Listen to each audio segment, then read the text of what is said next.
गांव में fashion show. शहर की फैशन डिजाइनर रितु की शादी गांव के जमींदार शेर सिंह से हो जाती है।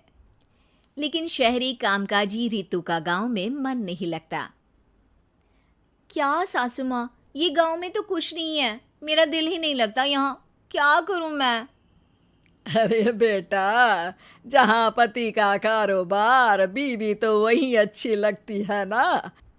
अब हम लोग इतने पैसे वाले हैं कि गांव में मेरे बेटे लायक लड़की ही नहीं मिली।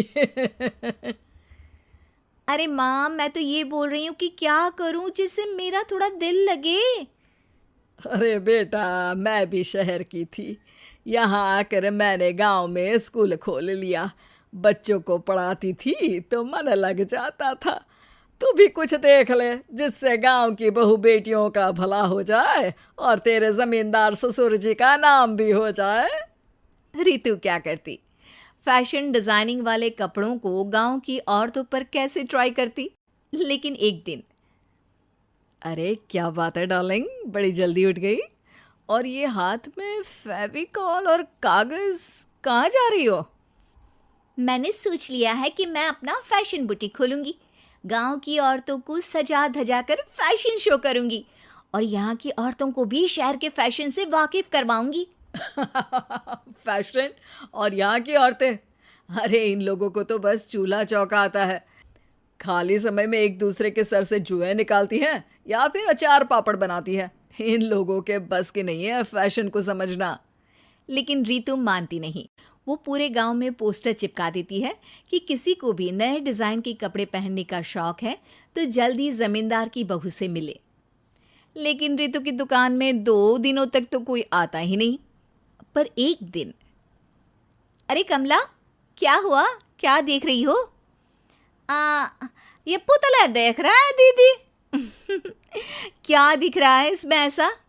अब देखो तो दीदी, ये पुतला मेरे जैसा ही है ना, पतला दुबला लंबा, बस मैं काली और ये गोरा।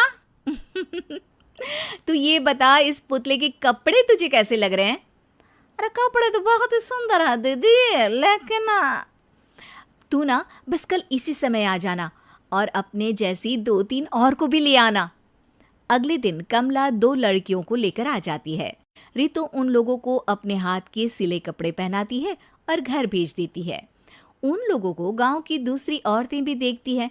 और फिर क्या, अगले दिन रितु जब दुकान खोलती है तो सामने बहुत सी औरतें उसके बनाए डिजाइनर कपड़े पहनने को तैयार खड़ी होती हैं।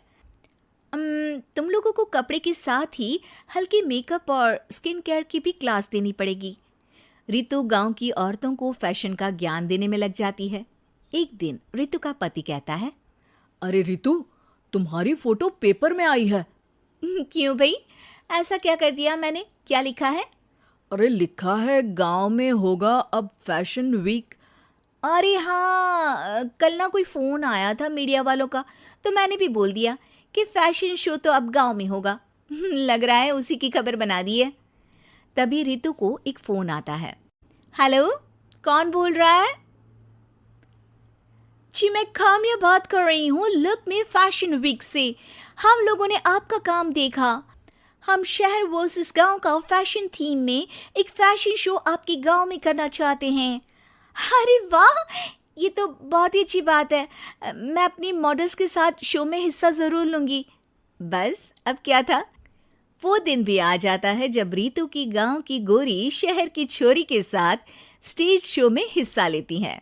शो के बाद, अरे आपकी वो जो कलेक्शन है ना, मैं उसकी पूरी सीरीज खरीदना चाहती हूँ। सच में आपने वो कपड़े डिजाइन करे जो आज के लोग आसानी से घर और बाजार में पहन सकते हैं। और बजट में भी है।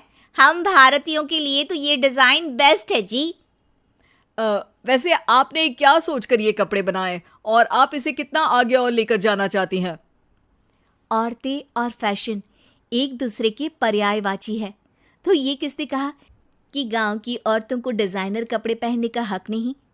मेरा मानना है कि शौक सभी औरतों में होता है। ज़रूरत है तो बस उसे जगाने की, उनके हिसाब और बजट के कपड़ों की, जो मैंने बनाए और सबको पसंद भी आए। अब रितु का गांव हर जगह प्रसिद्ध है, ना सिर्फ रितु के लिए बल्कि वहाँ की औरतों की फैशन के लिए भी।